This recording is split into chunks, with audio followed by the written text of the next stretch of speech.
They're emails from all my wonderful office mates, right? So Michael Scott has written me emails, Stanley Hudson, Pam, my wonderful wife, Annie Bernard, Oscar, and Kelly Kapoor has this really, this could be something interesting. She's just about 194 kilobits, so there might be something good here. If you open it, oh no, that's another rant from Kelly, and it just keeps going. It just keeps going. And that's also a continuation from the lunch conversation. So, but the real piece is, this is the malware that we can all relate to. If there's an important announcement from HR, now how many of us, would just click on it, right?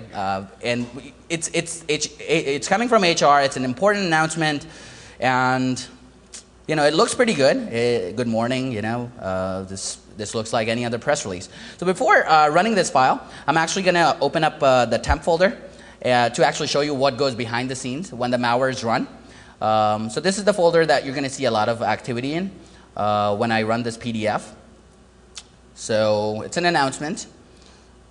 So notice that the PDF actually closes for like a split second and then it opens up and it's a different PDF. The name of the file changed. But to like a regular user, it won't be that visible.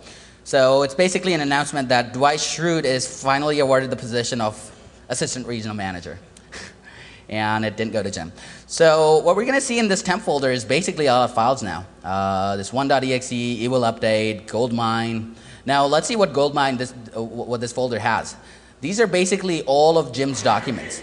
And not just Jim's critical documents, but Firefox passwords, IE passwords, Dwight prank logs. So sales pitch, passwords, Pam's emails. So just about basically what this is basically whatever is in my documents folder, this malware is taking it and then actually routing this file and FTPing out, as we said, that it FTPs out on port 443. And this is our FTP server here. So this is how they transfer the data. And as you notice, like we didn't see anything. We didn't see a command prompt popping up. We basically, and we wouldn't have temp folder opened up, right? So you double click on the PDF file. You actually get to see the PDF announcement. You actually get to see the data. So you're thinking everything is normal, but behind the scenes, not only that it's stealing your files, it's actually FTPing on port 443. So that's about it for this Dwight's duper malware. And now we're going to go to conclusions. So as you can see, from all these malware demos, that customization is the key. If you're going to go hack someone, you're not just going to take a malware, perfect keylogger or just like a normal keylogger. You're just going to actually customize it. And one size doesn't fit all the environments.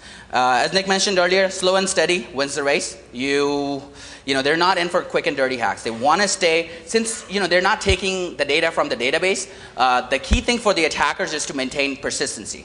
And to maintain persistency, you have to actually plan a lot. And since the data is stolen in transit, you need to be in the system running.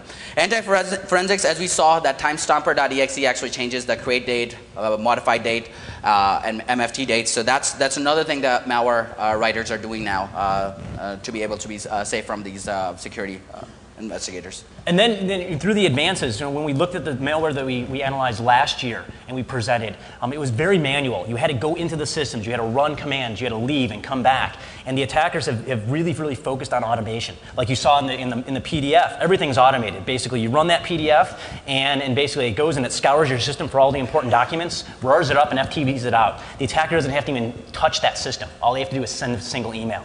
We're seeing that the evolution of that really start to increase.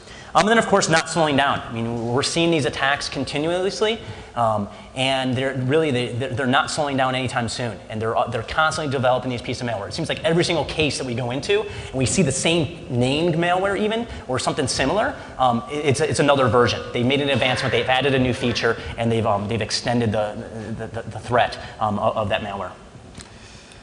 And that's basically about it. Thank you, everyone, for coming in and being such a kind audience. Thank you.